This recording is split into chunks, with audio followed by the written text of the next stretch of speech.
and go. Did your plans for the series finale, change at all over the years, or are we seeing what you originally thought? I haven't written it yet, so no, I think,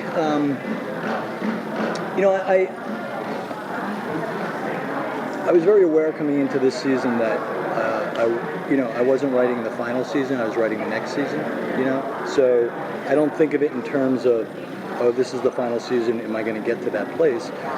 We've been building and building and building and building, and I always have a sense of where I want to end each season, like emotionally and relationship-wise and theme, and I'm always able to hit that.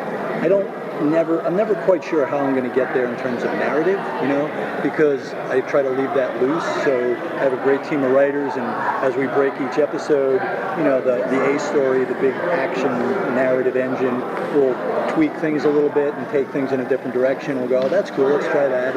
And so you pile up enough of those, and things always look different than you had anticipated. So to me, that's like the fun of the job, is not quite knowing what it's all going to look like, My production team doesn't like that so much, not knowing what anything's going to look like, but creatively it's fun.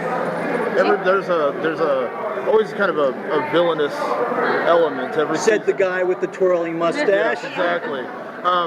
Everyone obviously has a lot of focus with Jax and Gemma, but I want to ask about the brewing war with the Mayans, because that was a big statement. I love that line last season. It's going to be brown and yellow versus black and white. Is that a big element still this season? Yeah, absolutely. The fun thing for me this year is, we have some new guest stars, but for the most part, it's like worlds and people and organizations that we've already invested in, and I get to bring back great actors like Emilio, and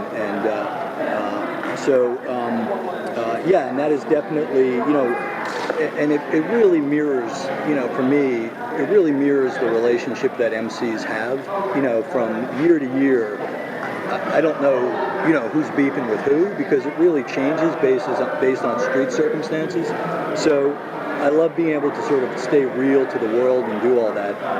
But yeah, that is definitely the external pressure that's going on, as well as our hero coming out with obviously a few personal things going on. So yeah, that'll definitely be the pressure cooker this season. We only see a glimpse in the pilot of how Marilyn Manson's character will play into things with Jax. Can you talk about how that'll fit in the story? For me, Manson's character is really a lot like what Otto, the role that Otto served, is that, so much of what these guys do pivot on what happens inside, because that's where most of the shot callers are. So I really needed to to stay real. I really needed to find that character inside, and that's the character that Manson plays. So a lot of it is, a lot of it adds to the pressure cooker of black and white, and that's going on outside, and obviously impacts our hero and our club. But most of his scenes are really, I think he's in 3 or 4 episodes, but they're those scenes that where we sort of have these 2 shot callers sitting down, these little kingmaker scenes, and they're a lot of fun to play, and Manson's doing a great job. So I think people will enjoy it.